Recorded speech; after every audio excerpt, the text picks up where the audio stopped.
Welcome, my good student. Today, we want to go through a short area of using assumed mean in grouped data. And I'm going to demonstrate this area using an example. So from the example, you can actually learn more how to apply the assumed mean approach in grouped data. So the question goes that the masses of 100 eggs to the nearest grams were recorded as follows.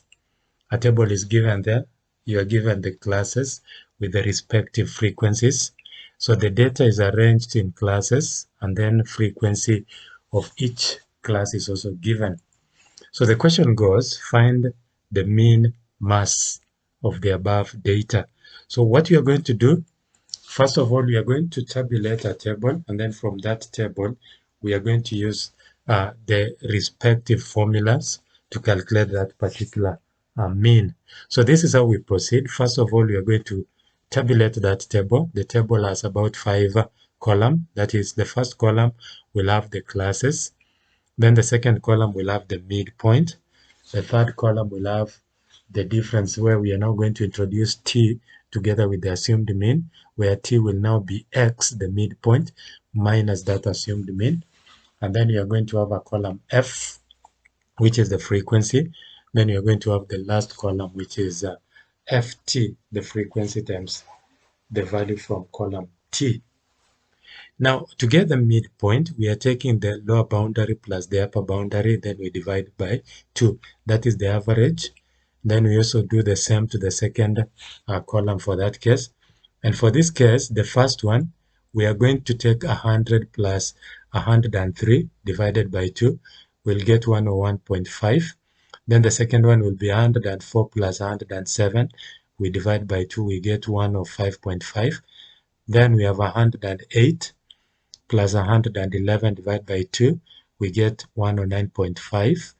Then 112 plus 115, we divide by 2, we get 113.5. Then 116 plus 119 divided by 2, we get 117.5. Lastly, 120 plus 123 divided by 2, we get 121.5.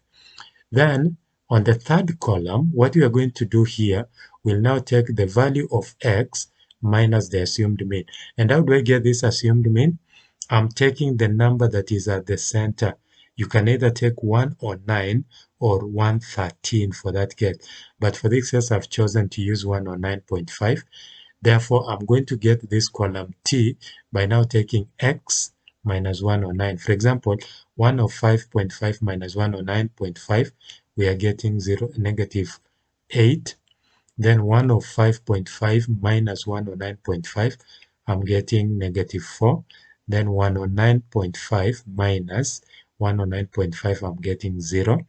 Then 113.5 minus 109.5, I'm getting 4. Then 117.5 minus 109.5, I'm getting 8.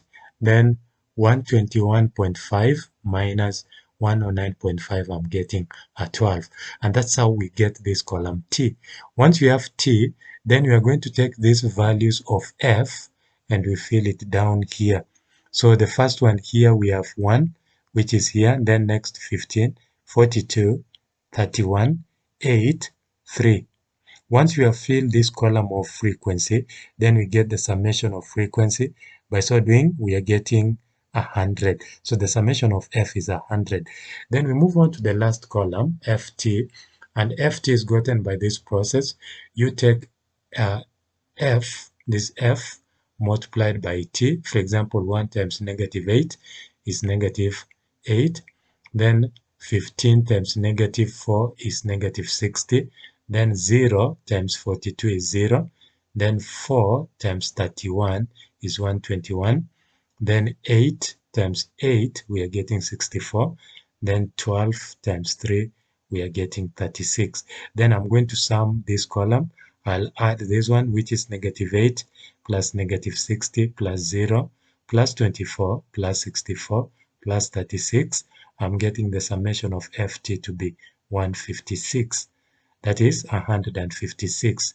Now, once I have the column as recorded there, then I'll proceed to calculation of this one, and this is how we go. The first one, we are going to realize that this formula is going to be used to get the mean, where we are saying mean, which is x bar, equals to a, for which a is assumed mean, then plus the summation of ft over the summation of f. Once we have that formula, we proceed on to substitution. Remember, A is 109.5 from here. A is given as 109.5. And then summation of ft from here, we have 156. We substitute here. And then summation of f from here, we are getting it 100. Now, by so doing, we now simplify this one. And by simplifying, we say that 156 over 100 is 1.56. Then this one, we drop it here to have 109.5 plus 1.56. Once we have that one, then we put it together, we add it, and by so doing, we are getting x bar to be 111.06 grams. That is now the mean of that given set of data. So to get that mean, we've seen the process that you are following up to there, and therefore the correct mean for that particular data comes to 111.06 grams. So I believe that demonstration of that example is more relevant for your understanding of how to use the assumed mean to work out question and grouped data. Remember, the root of use of this assumed mean is actually to simplify and also to work with smaller number to avoid those common mistake that we may make when you are using larger numbers. So follow me for more interesting and educative video to follow. I appreciate for your time and thank you.